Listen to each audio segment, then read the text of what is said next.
Hi, everybody. Welcome back to the channel today. Today, I want to talk about a new idea in rigging plastic bodies on the jig heads. So, what I have displayed here is basically just a simple plastic body, and this is a Bass Pro Crappie Max Baby Shed plastic body that I have on a quarter-ounce jig head. And I've used this type of lure to catch fish in creeks and lakes, and that is bouncing it along the bottom. The biggest drawback of using jig heads is a lot of times that they're very snag prone. So if you're in an area that's heavily wooded, if there's a bunch of down timber or branches or things like that, they tend to snag up and break off a lot. But typically the lures are inexpensive, so that kind of comes with the territory. But I did get to thinking the other day about maybe a way to help make the lure a little more, or a little less, I should say, snag, prone.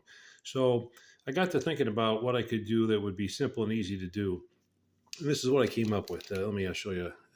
Okay, so what I did was I just took a second plastic body and I flipped it upside down as the way I rigged the first one.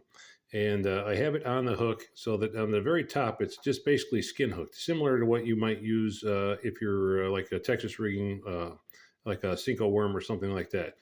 And the idea is that with the hook just slightly embedded into the top of the top soft plastic body, that the hook will be less prone to snag on things and get you hung up. Now, is any lure completely snag prone? No, that I will say that right off the bat.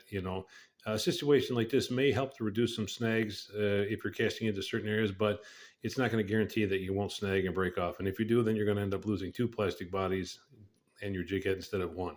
But it may just be the trick to help you when you're out there trying to catch fish in areas that are causing you some, every couple of casts you're snagging, breaking off, and having to retie, which can be quite the nuisance when you're trying to catch fish. You're spending more time retying your lines in that. And the other thing that's interesting about this too is by adding the second plastic body, uh, it imparts a different action. It gives you like a dual tail action there, which is kind of interesting too. And I think that's a look that if the fish haven't seen it, they might find that to be very enticing. They may look at that like, okay, here's a school of small minnows swimming around. Let me swim in there and chomp down on them.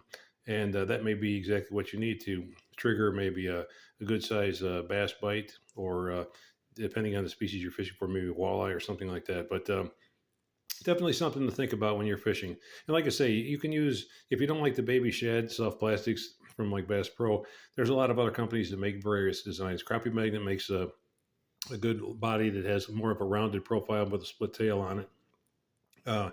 There's other ones you can even name downsize some Cinco worms, maybe cut a couple of those in half into short sections that you can use to attach to the jig head. But anyway, just something to think about, just experiment, and fishing is partly about creativity. A lot of the best lure designs have just come from people just trying wild things, just things that they think might have an option to maybe catch them some more fish. So anyway, the weather's getting great right now. We're into late March here in Kentucky, and other parts of the country are starting to warm up as well. So get out on the water when you can. It's a great time to be out. And thanks again for watching. We'll see you on the next one. Bye.